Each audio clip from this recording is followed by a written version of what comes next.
பால்டால் பழனிசாமின்னு. சரி, அந்த பேர்ல தான் நீ குடிச்சிருப்பியணுமோ, அந்த பேர் எங்களுக்கு தெரியல, என்ன பிராண்ட் நமக்கு தெரியாது. திரு உதயநிதி அவர்களே, நீங்க ஒவ்வொரு பேச்சுக்கும் உங்களுடைய ஒவ்வொரு கருத்துக்கும் சரியான கருத்தா இருந்தா நாங்க ஆமோதிப்போம். அரசியல் நீதியாக நீங்கள் பேசினால் அதுக்கு தகுந்த பதில் கொடுக்கப்படும். திரு உதயநிதி அவர்களே, இப்ப இங்க கத்துறதெல்லாம் கொஞ்சம் தொலைக்காட்சி மூலமா பார்த்து தெரிஞ்சுக்க. நான் சொல்லல, பொதுமக்கள் சொல்றாங்க. திரு உதயநிதி அவர்களே, நான் எந்த இடத்துலயும் உங்க பெயரை குறிப்பிட்டு சொல்லல. நான் தேர்தல் சுற்றுப்பயணத்தை மேற்கொண்டிருக்கிறேன், தேர்தல் பிரச்சாரத்தில் ஈடுபட்டிருக்கிறேன். எந்த இடத்திலேயாவது உங்கள் பெயரை உச்சரித்தனா அதுல என்ன சொன்னேன்?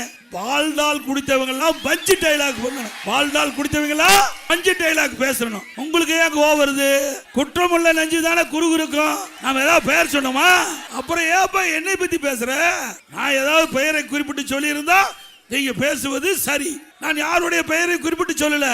ஆனா எங்க அப்பா குதிரைக்குள்ளின்னு தெரிவிச்சிட்டார், அவரே போட்டு உடைச்சிட்டார். இப்ப என் மீது சொல்லிட்டு இருக்கார் பால்டால் பழனிசாமின்னு. சரி, அந்த பேர்ல தான் நீ குடிச்சிருப்பியணுமோ, அந்த பேர் எங்களுக்கு தெரியல, என்ன பிராண்ட் நமக்கு தெரியாது. தெரியுமா? திரு உதயநிதி அவர்களே, நீங்க ஒவ்வொரு பேச்சுக்கும் உங்களுடைய ஒவ்வொரு கருத்துக்கும் சரியான கருத்தா இருந்தா நாங்க ஆமோதிப்போம். அரசியல் நீதியாக நீங்கள் பேசினால் அதுக்கு தகுந்த பதில் கொடுக்கப்படும்.